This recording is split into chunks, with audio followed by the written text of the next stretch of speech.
Housed on the shelves just above the refrigerator are two crates. Each of them has a smart document camera. Hopefully they'll be being borrowed by math teachers, so they might not always be living in here.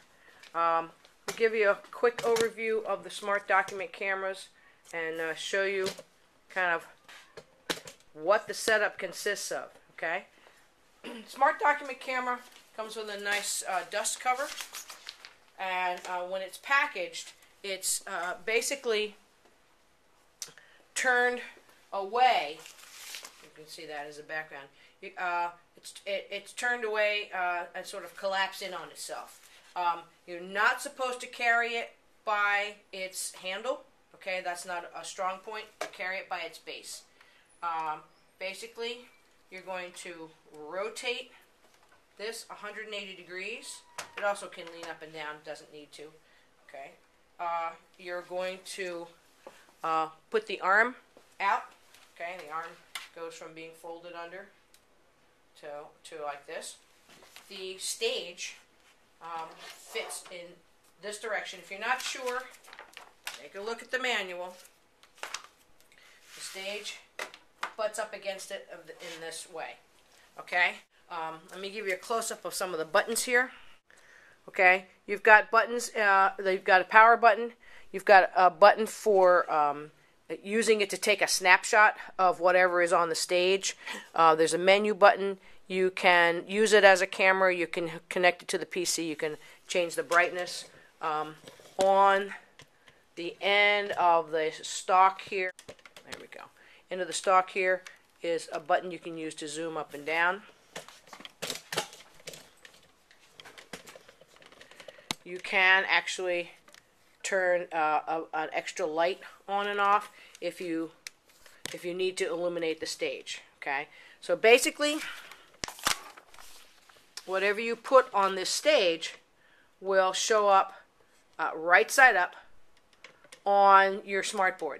And the advantage to that is that sort of unlike a transparency projector, you can put solid objects here. You can put text here. And you can take a picture of an item, and you can basically project it onto the smartboard, capture that, and then use it as part of Smart Notebook. Okay, connecting the smart document camera to the computer. Basically, after you've placed it on your table and set it up and put the stage in the right position, I'm looking at the back of it now, so that's why it looks a little upside down. Okay. There's a power cord, which is pretty self-explanatory, but there are two other cords. There's a USB cord, and there's what's called a VGA cable. That's a projector cable. Okay, and I've labeled these. This one says connect to computer VGA. This one says connect to computer USB. So basically, since they're coming out of the back of the document camera setup, this is just the power cord. Don't worry about that one. Just plug it into power and you'll see red light turn on over here indicating that it's getting juice. And there is a VGA cable already connected to it. This is the other end of it. There is a USB cable. This is the other end of it. Next to where the VGA cable is plugged in, there is an extra outlet that looks just like it. So what you're going to do is you're going to go to the computer, in this case it's a Mini,